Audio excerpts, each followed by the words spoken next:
Everyone, welcome to smart study. तो हमने last class में life process class 10th biology का चैप्टर स्टार्ट किया था, जिसमें हमने डाइजेशन तक चैप्टर को पूरी तरह कंप्लीट कर लिया था। अब हम आएंगे उसके पार्ट 2 पे, दैट इज रेस्पिरेशन। बताया था कि जो लाइफ प्रोसेस होता है it is nothing but basically कि आपके डेली के जो आप वर्क करते हैं उसी को हम लाइफ प्रोसेस बोलते हैं। जैसे कि आप जैसे हमारी बॉडी में सर्कुलेशन होती है, इसको हम ट्रांसपोर्टेशन भी बोलते हैं, रेस्पिरेशन होती है, ब्रीदिंग होती है, कंट्रोल एंड कोऑर्डिनेशन होता है। ये सब चीजें जो आती है, डाइजेशन होती है, सब चीजें आपके लाइफ प्रोसेस में इंक्लूड हो जाती हैं। तो अगर आपने अभी तक फर्स्ट पार्ट नहीं देखा तो आप जाके देख सकते हो, यहाँ पे आपको लिंक पॉपअप हो जाएगा।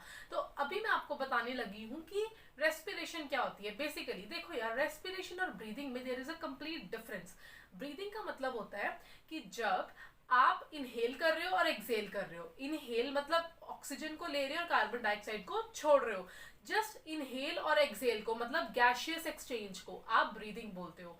बट जब मैं इनहेल कर रही हूँ, मेरी बॉडी के अंदर ब्लड के थ्रू ऑक्सीजन ट्रांसफर हो रहा है। वो ऑक्सीजन मेरे फूड को, जो मेरी बॉडी ने डाइजेस्ट करके ग्लूकोज बनाया, फूड बनाया, उसको तोड़ने में हेल्प कर रहा है। उस फूड को तोड़ के क्या मिलेगी? एनर्जी मिलेगी। तो जब आप अपने बॉडी के अंदर जो आपने खाना खाया उससे एनर्जी प्रोड्यूस करोगे, उसको हम रेस्पिरेशन बोलते हैं। So this is the basic difference between the two. तो रेस्पिरेशन एक ऐसा प्रोसेस है जिसमें हम, रेस्पिरेशन होती है दो तरह की, एरोबिक और एनारोबिक। एरोबिक के अंदर मतलब जो वो वाले ऑर्गेनिजम्स जो ऑक्सीजन के प्रेजेंस के अंदर रिस्पायर करते हैं उसको हम बोल देते हैं एरोबिक। और एनारोबिक ऑर्गेनिजम्स वो होते हैं जिनको बिना ऑक्सीजन के प्रेजेंस में रेस्पिरेशन करनी पड़ती है, मतलब फूड का ब्रेकडाउन करना पड़ता है। तो यहाँ पे हमारे पास जो एरोबिक ऑर्गेनिजम्स है और एक है एनारोबिक ऑर्गेनिजम्स। तो रेस्पिरेशन की डेफिनेशन में आप ये लगा सकते हो, that is obtaining energy from the food, that is respiration. अब वो दो तरह की हो सकती है, that is in the presence of oxygen and that is which is not in the presence of oxygen. तो सबसे पहले एरोबिक ऑर्गेनिज्म मतलब ह्यूमंस या कैट्स या एनिमल्स जो ऑक्सीजन को इनहेल कर रहे हैं और अपने आप को रिस्पायर करवा रहे हैं। एनारोबिक में हमारे पास एग्जांपल आता है ईस्ट का, जब आपके पास ऑक्सीजन बिल्कुल एब्सेंट है फिर भी आप रिस्पायर कर पा रहे हो। तो जो रेस्पिरेशन होती है वो होती है जब आपने जो खाना खाया उसको आप तोड़ के एनर्जी प्रोड्यूस करोगे। अब आप उसको दो तरह से तोड़ सकते हो, या तो इन द प्रेजेंस ऑफ ऑक्सीजन तोड़ सकते हो या तो in the absence of oxygen तोड़ सकते हो। तो इसी बेसिस पे जो रेस्पिरेशन होती है वो दो तरह से डिवाइड हो जाती है, that is aerobic and anaerobic. Aerobic में होगा या तो आपके पास खुल के ऑक्सीजन है, भर भर के ऑक्सीजन आपकी बॉडी के अंदर। एरोबिक में भी आपके पास दो केस आ जाते हैं। एक तो वो जब आपके पास आपकी बॉडी में भर भर के ऑक्सीजन है, मतलब कमी नहीं ऑक्सीजन की, तो हमारे पास एक्सेस ऑफ ऑक्सीजन में रेस्पिरेशन होती है। एक आता है जब आप इतनी एक्सरसाइज कर रहे हो, भागी जा रहे हो, डॉगी पीछे पड़ ही गया है, पीछे हटने का नाम ही नहीं ले रहा है, भागी जा रहे हो, हट ही नहीं रहा आपके पीछे से जो डॉगी पड़ा है। तो बस कुछ नहीं करना, फिर आपकी बॉडी में लिमिटेड ऑक्सीजन आएगा क्योंकि आप तो बहुत भाग रहे हो, आपकी बॉडी में ज्यादा जल्दी जल्दी ऑक्सीजन जो है वो अब्सॉर्ब और एनर्जी बनी जा रही है, तभी तो भाग रहे हो।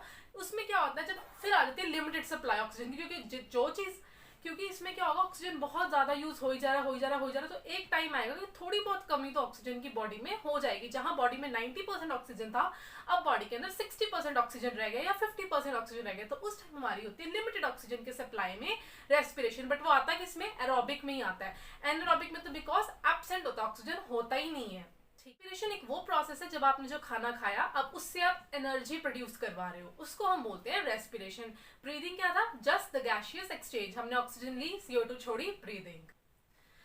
ओके, तो सबसे पहले मैं आपके साथ डिस्कस करूंगी इक्वेशंस ऑफ रेस्पिरेशन। देखो ये इक्वेशंस बहुत इजी हैं, जल्दी से आपको लर्न हो जाएंगे और ये इंपॉर्टेंट भी है। ठीक है, अगर आपको क्वेश्चन आएगा रेस्पिरेशन पे, कुछ लिखना है लिखो, लेकिन ये जरूर लिख देना। तो अब इसमें आते हैं सबसे पहले एरोबिक की इक्वेशंस। एरोबिक की इक्वेशंस होंगी या तो ऑक्सीजन की कमी नहीं होगी या ऑक्सीजन की थोड़ी बहुत कमी प्रेजेंट होगी। तो जब ऑक्सीजन के पास आपके पास बिल्कुल भी कमी नहीं है तो आपके पास क्या होगा, जो ग्लूकोज है, जो आपने खाना खाया, डाइजेस्ट हुआ, ग्लूकोज बन गया, वो ग्लूकोज सबसे पहले टूटेगा पाइरूवेट के अंदर। पाइरूवेट जैसे ग्लूकोज जो था उसका फॉर्मूला क्या था? C6H12O6। तो मतलब C6 वाला मॉलिक्यूल है, अब वो कन्वर्ट होगा पाइरूवेट के अंदर। पाइरूवेट होता है C3 वाला। अब जो ग्लूकोज है वो भी तो बड़ा है, अब उसको भी तोड़ेंगे, ग्लूकोज को भी फर्दर ब्रेक डाउन किया पाइरूवेट के अंदर, पाइरूवेट C3H4O3। ठीक है, तो इसका फॉर्मूला है C3H4O3। अब वो जो पाइरूवेट है, अब वो देखेगा कि क्या ऑक्सीजन है या ऑक्सीजन नहीं है या ऑक्सीजन की थोड़ी बहुत कमी है। अब उसे देखो ऑक्सीजन तो भाई भर भर के अवेलेबल है, तो माइटोकॉन्ड्रिया के अंदर पाइरूवेट जो होगा माइटोकॉन्ड्रिया के अंदर तोड़ेगा और बनेगा कार्बन डाइऑक्साइड, वाटर और बहुत सारी एनर्जी। तो एरोबिक प्रोसेस के अंदर आपकी एनर्जी बहुत ज्यादा रिलीज होती है अगर आपके पास ऑक्सीजन की कमी ना हो। तो ये आपका था aerobic organism with access of oxygen. अब आता है एरोबिक ऑर्गेनिज्म है लेकिन अगर ऑक्सीजन की थोड़ी बहुत कमी होगी, अब डॉगी पीछे पड़ गया, डॉगी को छोड़ो एलिफेंट ही पीछे पड़ गया, ऐसे भाग रहे हो ऐसे भाग रहे हो कि मतलब वो रुकने का, एलिफेंट तो वैसे भी रुकने का नाम ही लेता है, अगर भागने लग जाए या तो भागेंगे नहीं या तो रुकेंगे ही नहीं भागते भागते। तो इसमें है तो ये चीज होगी, जो ग्लूकोज है वो सबसे पहले क्या बनेगा, पायरुवेट बनेगा। कहाँ बनेगा, साइटोप्लाज्म में। याद रखना साइटोप्लाज्म, तो हर चीज इन तीनों में ना यार देखो एक चीज सेम है, ग्लूकोज से पहले पायरुवेट बनेगा क्योंकि ग्लूकोज है 6 कार्बन मॉलिक्यूल, उसको तोड़ना है 3 कार्बन मॉलिक्यूल बनाना है, C3H4O3 बना लिया। जब वो पायरुवेट बना, अब उसने देखा ऑक्सीजन की थोड़ी बहुत जो है वो कमी है, उसने कहा कोई बात नहीं, अब मैं उससे प्रॉपर कार्बन डाइऑक्साइड और वाटर नहीं प्रोड्यूस करूंगा, अब मैं प्रोड्यूस करूंगा लैक्टिक एसिड। लैक्टिक एसिड क्या होता है, हम कहते हैं ना मसल्स में क्रैम्प्स पड़ गए, पैरों में ना क्रैम्प्स पड़ गए, अब चला नहीं जा रहा पैरों, एक दिन तो वैसे तो हम भागेंगे नहीं, लेकिन जिस दिन हमारे अंदर जोश आएगा कि आज तो भाई ऐसी की तैसी हो जाए, भाग के रहूंगा मैं, आज तो मैं अपना वेट लॉस करके रहूंगा, आज तो मैं अपने आप को हेल्दी बना के रहूंगा, ऐसा भागने जाते हैं, उसके फिर अगले दिन दोबारा बंदा जा ही नहीं पाता क्योंकि पैरों में पड़ जाते हैं क्रैम्प्स, चला ही नहीं जाता पैरों में, पैर भी बस कर देते हैं कि रहने दे।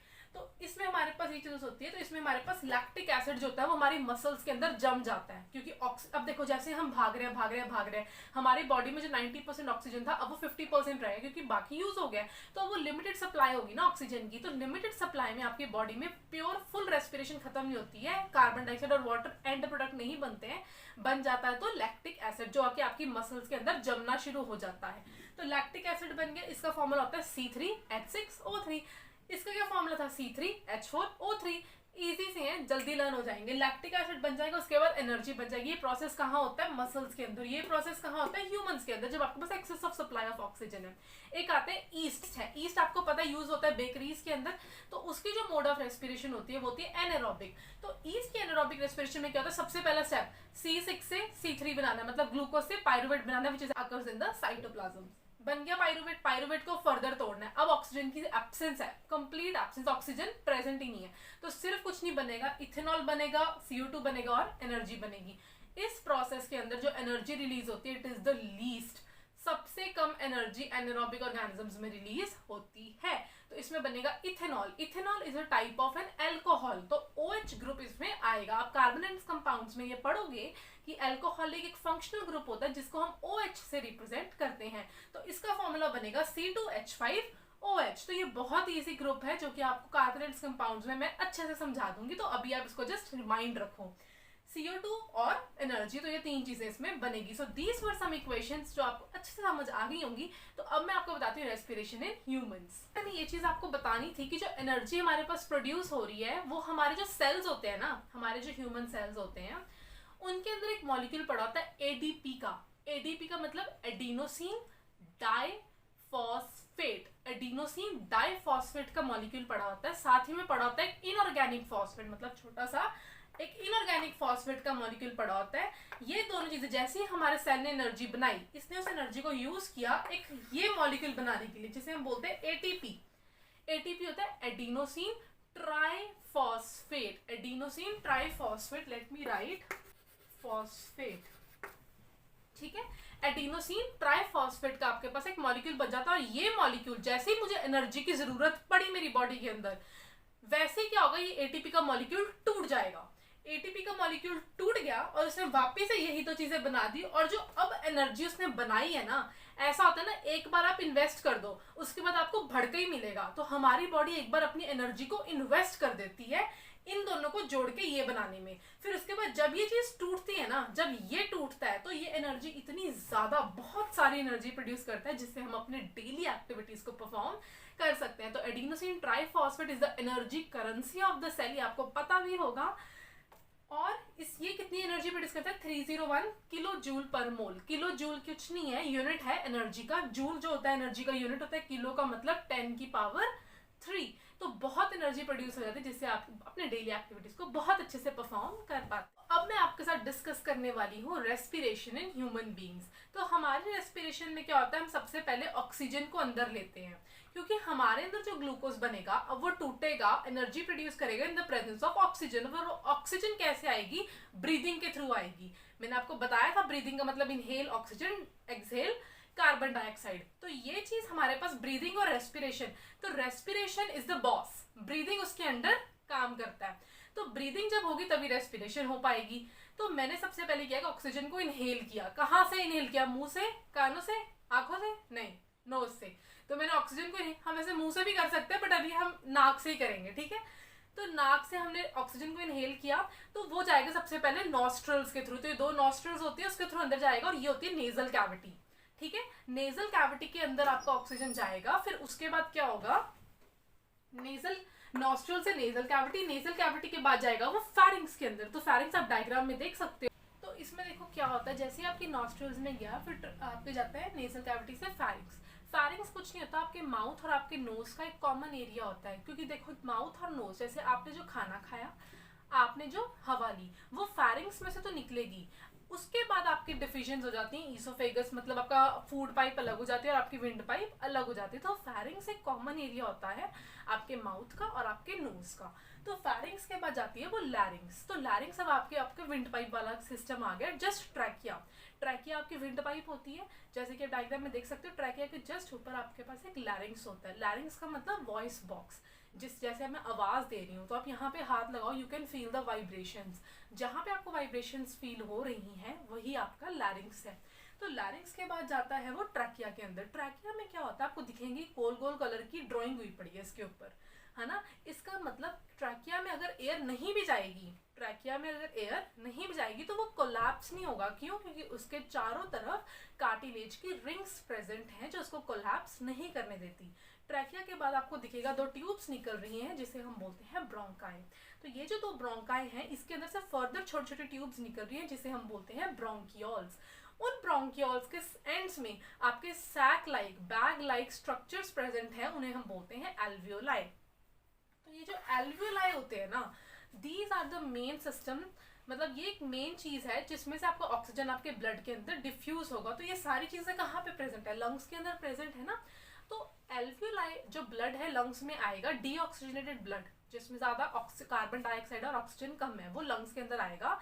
एल्वियोलाई उसमें से अपना ऑक्सीजन जो होता है वो डीऑक्सीजनेटेड ब्लड में दे देगा और जितना भी ब्लड में कार्बन डाइऑक्साइड होगा वो अपने अंदर डिफ्यूज कर लेगा। फिर वापस से ये प्रोसेस उल्टा होगा और यहाँ से आपके CO2 बाहर निकल जाएगी। So this is the basic thing. अच्छा, अगर ह्यूमंस में सिर्फ डिफ्यूजन होती ना, अगर ये पूरा सिस्टम ना होता तो एटलीस्ट 3 साल लग जाते आपकी बॉडी को नाक से, आपके ऑक्सीजन को, एयर को नाक से एल्वियोलाई तक पहुंचने में ही 3 साल लग जाते। उतने में तो बंदा मतलब क्या ही होता। तो ये चीज आपका प्रोसेस होता है ह्यूमन रेस्पिरेटरी सिस्टम का। रेस्पिरेशन आपको पता होता है, जैसे जो अर्थवर्म होता है उसमें respiration it is through skin, उसे हम क्यूटेनियस रेस्पिरेशन बोलते हैं। क्यूटेनियस,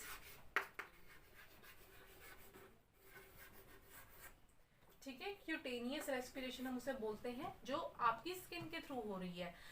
फिशेस में कैसे होती है? थ्रू गिल्स रेस्पिरेशन आपकी होती है। कॉकरोचेस में कैसे होती है? Through spiracles. उनमें कुछ स्पिरिकल्स प्रेजेंट होते हैं कॉकरोचेस में, उसके थ्रू उनमें रेस्पिरेशन हो जाती है, ठीक है। तो these were some respiratory organs of the different organism. तो ह्यूमंस में देखो कैसे होता है, जैसे कि एक एल्वियोलाई है, एल्वियोलाई के साथ में कौन सी ट्यूब थी? ब्रोंकियोल्स। यहाँ पे क्या थे? ब्रोंकियाई। यहाँ पे थे ट्रैकिया, ठीक है। ट्रैकिया ऐसे डिवाइड करता है। यहाँ पे हमारा था वॉइस बॉक्स। तो जैसे मेरे पास ये लंग्स है, ये सारी मेरे पास लंग्स है। तो जैसे ही लंग्स में यहाँ पे आपको पता है क्या प्रेजेंट होता है? डायफ्राम प्रेजेंट होता है। तो जैसे जब आप इनहेल करते हो तो डायफ्राम जो होता है वो थोड़ा ऊपर चला जाता है, ठीक है, जिसे हम बोलते हैं डायफ्राम क्या हो गया? कॉन्ट्रैक्ट हो गया। डायफ्राम कॉन्ट्रैक्ट हो गया, उसकी वजह से क्या होगा? आपकी जो लंग्स की वॉल्यूम है वो बढ़ जाती है। लंग्स की वॉल्यूम बढ़ जाएगी तो एयर कितनी आएगी? बहुत ज्यादा, मैक्सिमम आपकी लंग्स के अंदर अब्सॉर्ब होगी। अच्छा, जब आप रिलैक्स करते हो, जैसे जब आपने एक्सहेल करना है तो डायफ्राम अपनी इसी पोजीशन में वापस आ जाता है। इसका मतलब वो रिलैक्स हो गया, डायफ्राम रिलैक्स हो गया। जैसे डायफ्राम रिलैक्स होगा तो क्या होगा? डायफ्राम रिलैक्स होगा, लंग्स की जो कैविटी होगी वो थोड़ी सी कम हो जाएगी और एयर जो है वो बाहर आपकी कम जाएगी आपकी बॉडी। जब भी हम एयर को इनहेल करते हैं तो हमारी जो लंग्स होती है, जो हमारी चेस्ट कैविटी होती है, वो ऊपर जाती है और थोड़ी सी बाहर की तरफ आती है, इनवर्ड एंड आउटवर्ड। आप इसे अभी करके भी देख सकते हो। और एक्सहेलेशन में क्या होती है? वो थोड़ी सी इनवर्ड जाती है और वो डाउनवर्ड जाती है। तो ये चीजें थी आपकी एक्सहेलेशन और इनहेलेशन। तो अब मैं आपको पढ़ाऊंगी respiration in plants. Respiration in plants में आपके जो लीव्स होते हैं, स्टेम्स होते हैं, रूट्स होते हैं, वो अलग अलग वे से रिस्पायर करते हैं, गैसेस को एक्सचेंज करते हैं। तो लीव्स में आपके पास प्रेजेंट होते हैं स्टोमेटा। जो लीव्स में स्टोमेटा प्रेजेंट होते हैं उसमें से आपका गैशियस एक्सचेंज होता रहता है, कार्बन डाइऑक्साइड आती रहती है, ऑक्सीजन जाती रहती है। तो लीव्स में तो होती है आपका गैशियस एक्सचेंज, इवन स्टेम्स में भी आपके स्टोमेटा प्रेजेंट होते हैं जहाँ से आपका गैशियस एक्सचेंज होता रहता है। कई बार जो बहुत मोटे मोटे बड़े बड़े प्लांट्स होते हैं जिनकी बहुत हार्ड थिक स्टेम्स होती हैं, उनमें क्या प्रेजेंट होते हैं, लेंटिसेल्स प्रेजेंट होते हैं। जैसे बहुत बड़ा ट्री है, उसके पास यहाँ पे लेंटिसेल्स प्रेजेंट होंगे। लेंटिसेल्स में क्या होगा, जो यहाँ पे सेल्स होंगे ना ट्री में, एक पॉइंट पे वो जो सेल्स होंगे थोड़े लूज हो जाएंगे। अगर सेल्स लूज हो जाएंगे तो वहां पे थोड़ा सा एरिया बन जाएगा जहां पे गैशियस एक्सचेंज इजीली हो पाएगा। तो ये बड़े बड़े ट्रीज के अंदर होते हैं, लेंटिसेल्स बार्क्स के अंदर होती है। जो रूट्स होती हैं, तो जो सॉइल होता है ना उसके अंदर भी ऑक्सीजन और कार्बन डाइऑक्साइड ऑलरेडी डिजॉल्व होती है। तो जो रूट्स होती है उसमें से जो रूट्स होती हैं अपने सरफेस के थ्रू, डिफ्यूजन के थ्रू गैसेस को एक्सचेंज कर देती हैं। तो हर एक जो पार्ट होता है उसका अपने अपना ऑक्सीजन जो होता है और गैशियस एक्सचेंज होता रहता है बाय प्लांट्स। इवन प्लांट्स में जब फोटोसिंथेसिस होती है तो आपको पता है उसमें ऑक्सीजन रिलीज होती है। वो पता है जो ऑक्सीजन जो होती है फोटोसिंथेसिस से रिलीज हो जाती है एयर के अंदर, वही ऑक्सीजन प्लांट अब्सॉर्ब कर लेता है। कई बार वही ऑक्सीजन जो प्लांट होता है वो अब्सॉर्ब कर लेता है फॉर रेस्पिरेशन। रेस्पिरेशन में आपको मैंने क्या बताया, एरोबिक ऑर्गेनिजम्स में जब food in the presence of oxygen break होता है टू प्रोड्यूस एनर्जी, उसको हम बोलते हैं रेस्पिरेशन। तो प्लांट्स में जो ऑक्सीजन रिलीज हो रहा है due to the process of photosynthesis, वो प्लांट्स यूज भी कर लेते हैं for the respiration of the glucose या स्टार्च। हम डिस्कस करेंगे transportation in humans and plants. तो ह्यूमंस में ट्रांसपोर्टेशन होती है two systems, blood circulatory system and lymphatic circulatory system.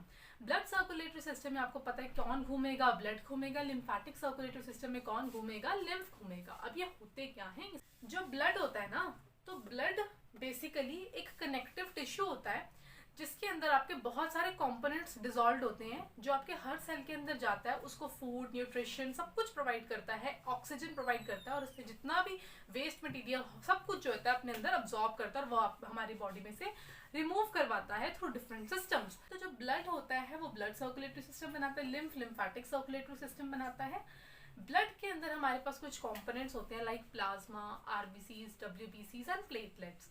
जो प्लाज्मा होता है वो एक क्लियर लिक्विड होता है, वाटरी फ्लूइड होता है जो ब्लड के अंदर प्रेजेंट होता है, जिसके अंदर सारे के सारे जो प्रोटीन्स, न्यूट्रिएंट्स, वो सब कुछ जो होते हैं वो डिसॉल्व होते हैं। दूसरा हमारे पास होते हैं आरबीसीज। जो आरबीसीज होते हैं वो हमारे बॉडी के अंदर ऑक्सीजन को ट्रांसपोर्ट करवाते हैं, बिकॉज आरबीसी के अंदर एक रेड पिगमेंट होती है जिसको हम बोलते हैं हीमोग्लोबिन, जो इसका कलर भी प्रोवाइड करता है आरबीसी को। आरबीसी का दूसरा नाम होता है एरिथ्रोसाइट्स। तो erythrocytes is the second name for RBCs. दूसरे होते हैं डब्ल्यूबीसी, जो हमारी बॉडी का डिफेंस मैकेनिज्म बनाते हैं, इम्यूनिटी बनाते हैं, उसी को हम बोलते हैं leucocytes, that is WBC. Platelets हमारे, अब खून आ रहा है, अब उसे रोकना भी तो है, तो जब खून आता है वो रुकता है, उसके ऊपर ब्राउन कलर का एक कोटिंग बन जाती है, उसे हम बोलते हैं clot. For clotting of blood हम यूज करते हैं प्लेटलेट्स। प्लेटलेट्स का दूसरा नाम होता है थ्रोम्बोसाइट्स। तो यहाँ पे हमारे पास थ्रोम्बोसाइट्स होते हैं एज प्लेटलेट्स, जो क्लॉटिंग ऑफ ब्लड में हेल्प करते हैं। आपसे मैं कुछ डिस्कस करूंगी ह्यूमन सर्कुलेटरी सिस्टम के कुछ इंपॉर्टेंट पॉइंट्स, तो उसको पहले समझ लो, फिर हम पूरा का पूरा सिस्टम को अंडरस्टैंड करेंगे। सबसे पहले हमारे पास ह्यूमन सर्कुलेटरी सिस्टम में कौन घूमता है, ब्लड घूमता है। ब्लड क्या होता है, कनेक्टिव टिश्यू, जिसके अंदर कुछ कंपोनेंट्स होते हैं, plasma, RBC, WBC, platelets. RBC का दूसरा नाम एरिथ्रोसाइट्स, प्लेटलेट्स का थ्रोम्बोसाइट्स, एलबीसी, डब्ल्यूबीसी का ल्यूकोसाइट्स। तो ये आपको थोड़ा बहुत समझ आ जाना चाहिए, कोई इतनी बड़ी डीप नॉलेज नहीं है, ये नाम याद कर सकते हो। फिर हमारे पास आ जाते हैं ह्यूमन हार्ट। ह्यूमन हार्ट में होते हैं 4 चैम्बर, जैसे कि आप देख सकते हो। डायग्राम इज बहुत ज्यादा गंदा, कोई बात नहीं, यहाँ पे पिक लगा दूंगी, वो भी तुम देख सकते हो। तो यहाँ पे हमारे पास 4 चैम्बर्स होते हैं। 2 हमारे पास होते हैं अपर चैम्बर, 2 होते हैं हमारे पास लोअर चैम्बर। हमारा जो राइट हैंड होता है ना, अगर मेरे सामने हार्ट का डायग्राम है, जो मेरा राइट हैंड होगा, मेरे सामने जो हार्ट का चैम्बर होगा वो होगा लेफ्ट। मेरे सामने जो मेरा लेफ्ट हैंड होगा, मेरे सामने जो हार्ट का चैम्बर होगा वो होगा राइट। जैसे फॉर सपोज ये मैं हूँ, ये मेरे पास हार्ट का डायग्राम है, यहाँ पे 4 चैम्बर बने हुए हैं। मेरा राइट हैंड उठाया, मेरे सामने वाले जो चैम्बर्स हैं वो लेफ्ट है, मेरे सामने वाले जो चैम्बर्स हैं वो राइट है। तो आपके राइट हैंड का ऑपोजिट होगा आपके सामने वाला चैम्बर, आपके लेफ्ट हैंड का ऑपोजिट होगा आपके सामने वाला चैम्बर। तो आई होप आप इसको अच्छे से समझ रहे होंगे। तो यहाँ पे हमारे पास हार्ट के 4 चैम्बर्स है, जिसमें अपर हमारे पास 2 चैम्बर होते हैं जिन्हें हम एट्रिया बोलते हैं, और लोअर 2 चैम्बर्स को हम क्या बोलते हैं, वेंट्रिकल्स बोलते हैं। तो ये हमारे पास कुछ था। और हार्ट की जो आउटर मोस्ट कवरिंग होती है, अब जो हार्ट होता है उसका मसल्स होती है उसमें, है ना, जो चारों तरफ हार्ट की कवरिंग होगी उसे हम बोलते हैं पेरिकार्डियम। क्या बोलते हैं? पेरिकार्डियम। पेरिकार्डियम कुछ नहीं होता, आपके हार्ट को एक तो प्रोटेक्शन में हेल्प करता है, दूसरा उसकी कॉन्ट्रैक्शन और रिलैक्सेशन में भी उसको हेल्प करता है, उसको स्ट्रेचेबिलिटी फ्लेक्सिबिलिटी प्रोवाइड करता है। तो पेरिकार्डियम का काम हो गया एक तो प्रोटेक्शन, दूसरा उसको कॉन्ट्रैक्शन और रिलैक्सेशन में हेल्प करवाना। कॉन्ट्रैक्शन और रिलैक्सेशन करेगा तभी तो आपका ब्लड बाहर निकलेगा, तभी तो उसे हम पंपिंग बोलते हैं ब्लड की। फिर हमारे पास यहाँ पे आते हैं, इसके दो चैम्बर्स होते हैं, दो अपर चैम्बर जिसे हम एट्रिया बोलते हैं और दो लोअर चैम्बर जिसे हम वेंट्रिकल्स बोलते हैं। अगर आपका हाथ राइट है, आपके जस्ट सामने जो चैम्बर होगा उसे बोलेंगे लेफ्ट एट्रियम और लेफ्ट वेंट्रिकल।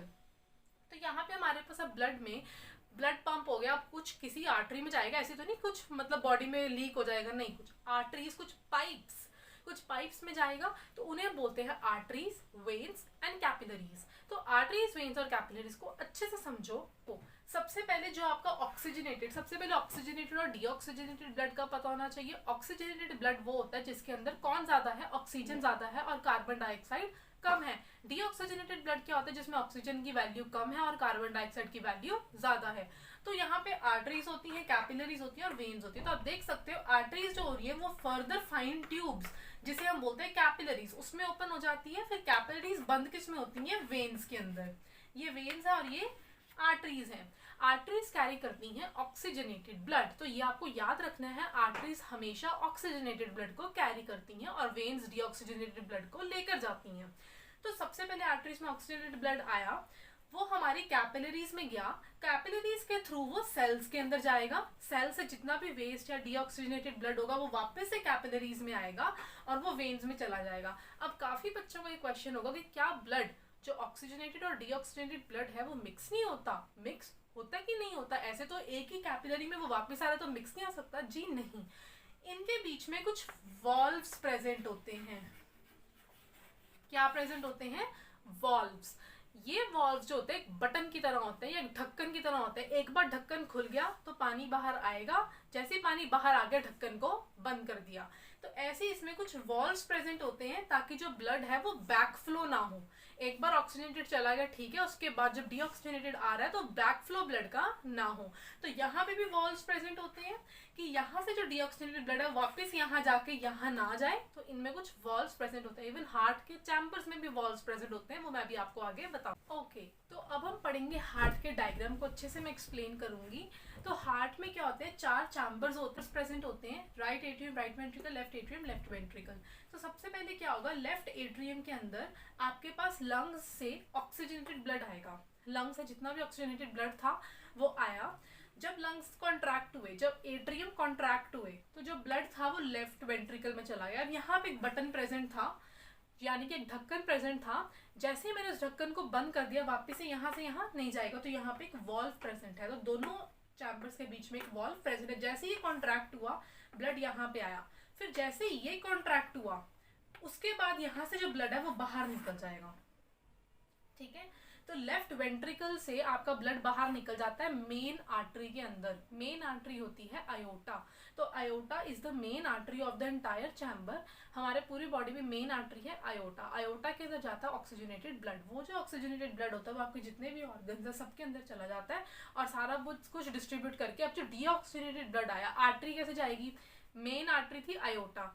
आयोटा अब जो बड़ा बनता है वो नहीं ना काम करता, जो उसके अंदर जो छोटे छोटे लोग लगे हुए हैं उनको वो काम दे देता है। तो मेन आर्टरी आयोटा थी, वो हेड है, उसके पास ऑक्सीजनेटेड ब्लड आया, उसने अपने जो छोटे छोटे लोग उसने रखे हुए हैं यानी कि छोटी छोटी आर्टरीज। तो मेन आर्टरी छोटी छोटी आर्टरीज में डिवाइड हो गई।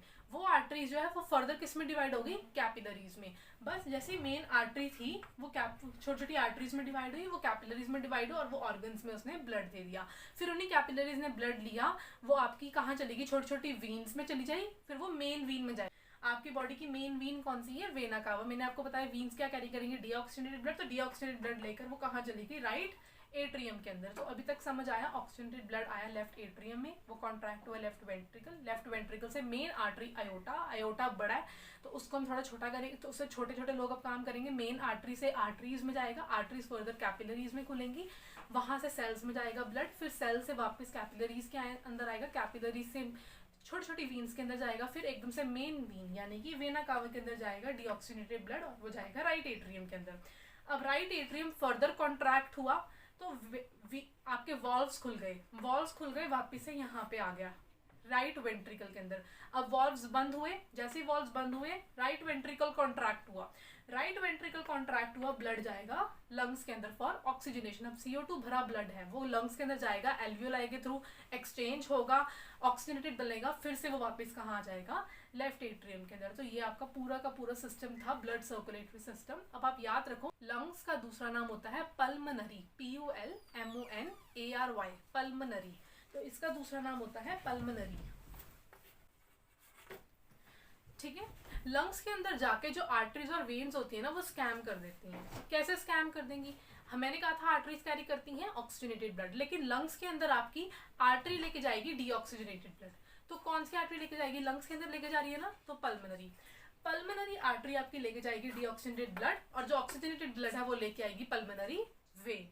तो यहाँ पे लंग्स में आपका सिस्टम उल्टा हो जाता है। अदरवाइज पूरी बॉडी में arteries carry the oxygenated blood और जो वेन्स होती है वो कैरी द डीऑक्सीजनेटेड ब्लड, लेकिन लंग्स में सिस्टम उल्टा चलता है। कैसे होगा? मेन वीन यानी कि आयोटा के अंदर ऑक्सीजनेटेड ब्लड आएगा लेफ्ट वेंट्रिकल से, वो जाएगा छोटी छोटी आर्टरीज के अंदर, आर्टरीज टूटेंगी फर्दर कैपिलरीज में, कैपिलरीज के थ्रू ब्लड आपके सेल्स में जाएगा। तो एक चीज याद रखना, सेल्स के अंदर ब्लड जाता है, मतलब ऑक्सीजन या प्रोटीन ये सब कुछ आपके सेल के अंदर पहुंचते हैं थ्रू व्हाट? Through capillaries. फिर जितना भी वेस्ट था वो सारा का सारा कैपिलरीज में आया, वो वीन्स में खुला, फिर वीन से वो मेन वीन के अंदर गया यानी कि वेना कावा के अंदर, फिर वहां से वो कहाँ गया? Right atrium. ये कहाँ से आया? Left ventricle.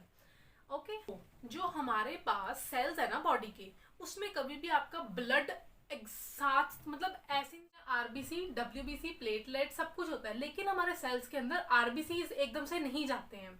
तो क्या होता है, जो कैपिलरीज होती है ना, कैपिलरीज की वॉल्स में छोटे छोटे होल्स होते हैं, छोटे छोटे बेसिकली पोर्स होते हैं।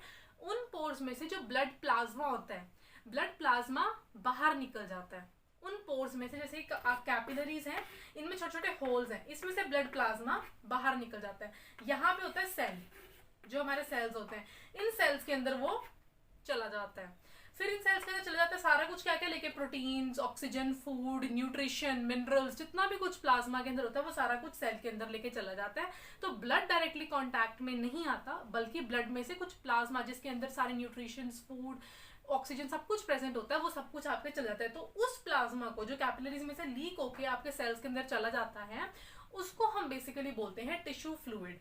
इसी टिश्यू फ्लूइड को अब जब हमारे सेल्स ने वापस से वेस्ट निकाला, तो जितना भी वेस्ट था वो इस प्लाज्मा ने लिया और वो वापस कैपिलरीज के अंदर जाता है। तो कुछ प्लाज्मा तो वापस से कैपिलरीज के अंदर चला जाएगा, ब्लड सर्कुलेटरी सिस्टम में चला जाएगा। कुछ प्लाज्मा क्या होता है कि स्पेशल ट्यूब्स के अंदर चला जाता है, उन ट्यूब्स को बोलते हैं लिम्फेटिक वेसल्स। तो वहां पे जाके इसी प्लाज्मा, इसी टिश्यू फ्लूइड को हम बोल देते हैं लिम्फ। ठीक है, तो कुछ तो सर्कुलेटरी सिस्टम में वापस चला गया, कुछ आपका लिम्फ ट्यूब, लिम्फ वेसल्स के अंदर आ गया, छोटे छोटे ट्यूब्यूल्स के अंदर चला गया, उसको हम बोलते हैं लिम्फ वेसल्स। उनके अंदर जब वो प्लाज्मा आया तो उन प्लाज्मा ने क्या किया, वहां पे दूसरा ही सिस्टम स्टार्ट कर दिया, यानी कि लिम्फेटिक सर्कुलेटरी सिस्टम स्टार्ट कर दिया। तो अब हम उसे डिस्कस करें। सर्कुलेटरी सिस्टम की इमेज दिखा रही हूँ, उसमें आप देख सकते हो कि बहुत सारी ऐसे ट्यूब्स हैं जिसे हम लिम्फेटिक वेसल्स बोलते हैं, और यहाँ पे हमारे पास है लिम्फ नोड्स, यहाँ पे हमारे पास लिम्फ नोड्स। तो लिम्फ वेसल्स के अंदर आपके पास लिम्फ होता है। अब जो लिम्फ है उसके अंदर जो होंगे सेल के कुछ डैमेज्ड जर्म्स या सेल डेब्रिस भी प्रेजेंट होगा, क्योंकि सेल का वेस्ट लेके वो आता है। तो उस सेल के वेस्ट को वो पूरी तरह क्लीन कर देते हैं, और जो हमारे पास लिम्फेटिक, ये जो लिम्फ नोड्स होते हैं, ये हमारे ब्लड को क्लीन कराने में भी हेल्प करते हैं। वो जो लिम्फ होता है, बेसिकली ब्लड नहीं, लिम्फ को क्लीन कराने में हेल्प करते हैं। उसमें जितना भी सेल डेब्रिस सब कुछ होता है उसे रिमूव कर देते हैं। फिर उसके बाद अब वो क्लियर सोल्यूशन बन जाता है, और उसे फिर से वो किस में भेज देते हैं? हार्ट में भेज देता है, फिर से वो सर्कुलेशन में आ जाता है। So this was only small lymphatic system. तो इसमें कुछ नहीं है, जो टिश्यू फ्लूइड था वो लिम्फ वेसल्स के अंदर गया, लिम्फ वेसल्स के अंदर जो सेल डेब्रिस, मतलब सेल का वेस्ट, जर्म्स, वो सब कुछ रिमूव कर दिया जाता है बाय ल्यूकोसाइट्स। तो लिम्फ के अंदर, लिम्फ वेसल्स के अंदर या लिम्फ के अंदर भी WBC ल्यूकोसाइट्स प्रेजेंट होते हैं, जो यहाँ पे उन सारे डेब्रिस को रिमूव कर देते हैं, पूरा क्लीन बन जाता है लिम्फ, और उसको वापस से हार्ट में भेज दिया जाता है बाय सर्कुलेटरी सिस्टम। तो लिम्फ की जो मूवमेंट होती है वो सिर्फ अपवर्ड होती है, तो आपको ये याद रखना है, लिम्फ की मूवमेंट हमेशा अपवर्ड होती है, फिर वो हार्ट में वापस चला जाता है एंड दोबारा से वो सर्कुलेशन में आ जाता है। और the last but not the least topic of this chapter, हमारे पास ट्रांसपोर्टेशन का, सर्कुलेशन का बेसिकली लास्ट टॉपिक है ट्रांसपोर्टेशन इन प्लांट्स। प्लांट्स के अंदर ट्रांसपोर्टेशन दो चीज़ों की होगी, या तो वाटर या मिनरल्स की, या फूड या हार्मोन्स की। प्लांट्स में भी हार्मोन्स होते हैं जो उनको फ्रूट राइपिंग में हेल्प करवाते हैं, उसकी ग्रोथ को स्टॉप करवाने में हेल्प कराते हैं। सबसे पहले हम वाटर और मिनरल्स कैसे ट्रांसपोर्ट होंगे। हमें पता है प्लांट के अंदर वैस्कुलर बंडल्स होते हैं, वैस्कुलर टिश्यू होते हैं, जो होते हैं जाइलम और फ्लोएम।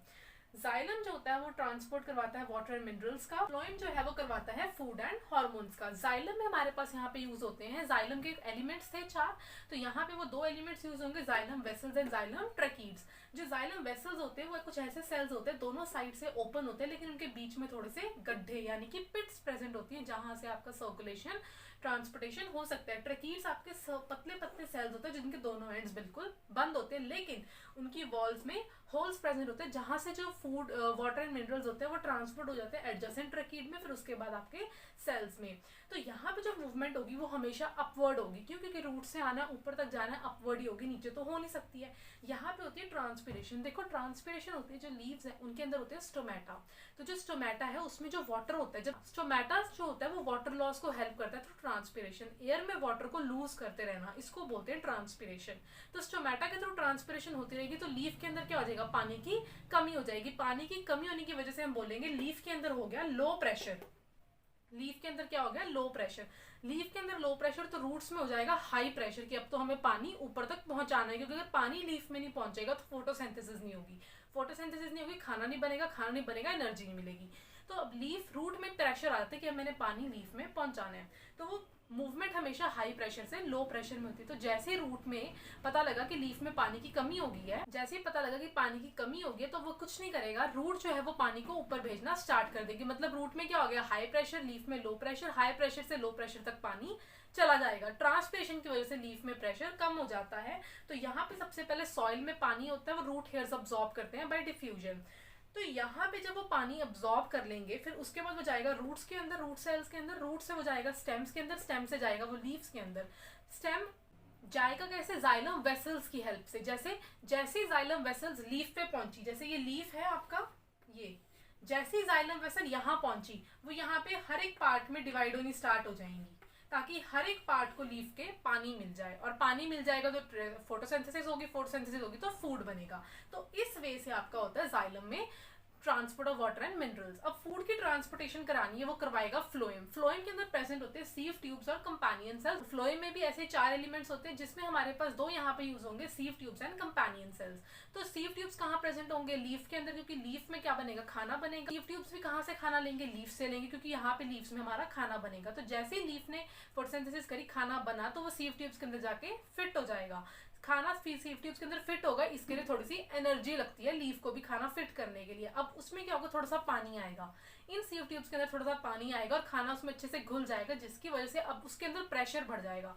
प्रेशर बढ़ जाएगा तो अब वो मूव करेगा कहाँ कहाँ पे, जहां जहां लो प्रेशर होगा, और पूरे प्लांट में आपको खाना ट्रांसपोर्ट हो जाएगा। तो यहाँ पे आपके पास सीव ट्यूब्स और कंपेनियन सेल्स कुछ नहीं होते, सीव ट्यूब्स की हेल्प करते हैं कि जहां भी कोई खाने की पीने की कमी पड़ रही है, सीव ट्यूब्स को न्यूट्रिशन नहीं मिल रहा, कंपेनियन सेल्स उसे बना के देते रहेंगे, क्योंकि कंपेनियन सेल्स के पास सारे ऑर्गेनेलीज भी होते हैं और न्यूक्लियस भी होता है, लेकिन सीव ट्यूब्स में न्यूक्लियस एब्सेंट होता है, इसलिए कंपेनियन सेल्स उनको हेल्प करते रहते हैं as a good friend and companion. तो यहाँ पे आपके पास जो फूड की डायरेक्शन होती है वो डिपेंड करता है कि कहाँ कहाँ पे आपको खाने की रिक्वायरमेंट है। तो ऊपर भी जा सकता है, नीचे भी जा सकता है, अनलेस दिस, इसमें क्या था, हमेशा मूवमेंट अपवर्ड थी, यहाँ पे किसी भी डायरेक्शन में हो सकती है डिपेंडिंग अपॉन द रिक्वायरमेंट। अब यहाँ पे हमारे पास फूड की ट्रांसपोर्टेशन, प्लांट के अंदर फूड की ट्रांसपोर्टेशन को हम बोलते हैं ट्रांसलोकेशन। तो ट्रांसलोकेशन हम इस प्रोसेस को बोलते हैं। Transpiration is a different process, की वाटर लॉस हो रहा है तो रूट में प्रेशर बढ़ रहा है, पानी ऊपर आ रहा है। यहाँ पे क्या होगा, लीव्स में खाना बनेगा, सीव ट्यूब्स के अंदर फिट होगा, थोड़ा सा पानी आएगा, उसके अंदर अब्सॉर्ब होगा, मिक्स होगा, और वो हर जगह जाके ट्रांसपोर्ट हो जाएगा। So this was the transportation in plants. I hope this is very much clear. हमारे पास ये हो गया complete. Now we meet in the next and the last topic of this chapter, that is excretion in plants and animals.